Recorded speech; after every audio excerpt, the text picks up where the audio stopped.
As I mentioned just now, in any organization, the basic direction of communication, two things. Vertical, top down or bottom up, and horizontal. Horizontal to melintang. When we talk about direction, it is about command. When we talk about command, it is about authority. So in any organization, we have two basic authority. One is what we call line authority. Example, general manager instruct the manager. Manager instruct the officer. Officer instruct the clerk, for example. That is line authority. Sometimes those people from the bottom, they want to voice things out. So they request permission to talk, for example. So they also is considered applying the line authority, yaitu they try to voice out what they need from the upper level officer or management. So this is about giving instruction, meaning to say, if you don't have line authority, you cannot instruct people. So line authority bila you ada kuasa kepada orang di bawah kamu. Tapi orang yang di bawah itu, mereka boleh bersuara, tapi mereka tidak ada line authority. Okay, what is staff authority pula? So staff authority ialah yang melintang. For example, marketing department, dia ada manager. Customer service department, dia pun ada manager. So these two department, dia tidak ada line authority. This department cannot instruct those people working in the other department. To the fact, manager daripada marketing department, dia tidak boleh instruct the lower level staff in other department. Sebab dia tidak ada line authority. Kalau dia instruct, itu namanya crossing authority. So kalau berlaku crossing authority, the harmonious in workplace would not happen. So what happen is, dia masih ada authority. Marketing manager ni, dia masih ada authority dengan staff di bawah customer service manager di department yang lain. Apa nama authority dia? Nama authority-nya ialah staff authority. Tapi staff authority, dia cuma advising. For example, macam ni.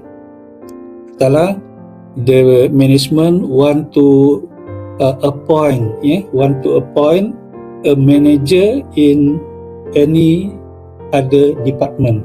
So mungkin yang lain manager, marketing manager ni, dia nampak seorang pegawai di bawah customer service department ni berpotensi. So dia akan maklumkan kepada the manager of the department, you see, I saw your officer Ramli is quite good. Why not you suggest him to the management to be appointed as the manager for that particular position. Itu dia panggil staff authority. So itulah sekarang ni, kalau you all perasan, for those of you who are working in organization kan, kadang-kadang berlaku di mana cadangan-cadangan pegawai itu biasanya berlaku crossover. But at the bottom line, the ideas of learning line authority dengan staff authority ini ianya adalah part of the knowledge that you as human resource manager need to understand. Human resource management, not necessarily you are carrying that post, only then you want to know about human resource management, because anytime you could be appointed to handle the human resource management part. So ini adalah some of the responsibilities tasked by human resource management under line authority. So kalau kita tengok contoh, for example, number one, very clear, placing the right person in the right job. Normally, when it comes to recruitment, this human resource management, they have to have line authority. Kalau mereka cuma ada staff authority, mereka tidak ada kuasa untuk menentukan the right person for the right position. Tapi kalau dia ada line authority, dia ada the right to place the right person to the right position.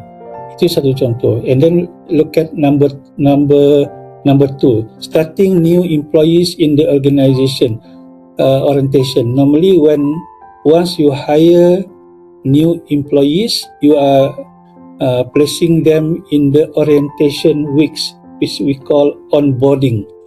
So normally those people with line authority can manage this orientation smoothly and effectively because they have the power. So all things are listed here showing that people with line authority has big influence in making sure that the vision and the mission of or the objectives of any activities could be achieved successfully. Ini contoh-contoh peranan orang yang mempunyai line authority. So ini adalah contoh setup dalam organisation yang mana kita ada organisation structure. Kalau Melintang tu dia panggil staff authority. You can look at different department of rewards, department of planning and so on. So among this department, with one another, they have staff authority. Staff authority, they don't have the power to control. However, if you look at the line authority from top to the bottom, they have the order. Mereka boleh membuat arahan. So ini adalah basic understanding if you be the human resource management, doing the task of human resource managers.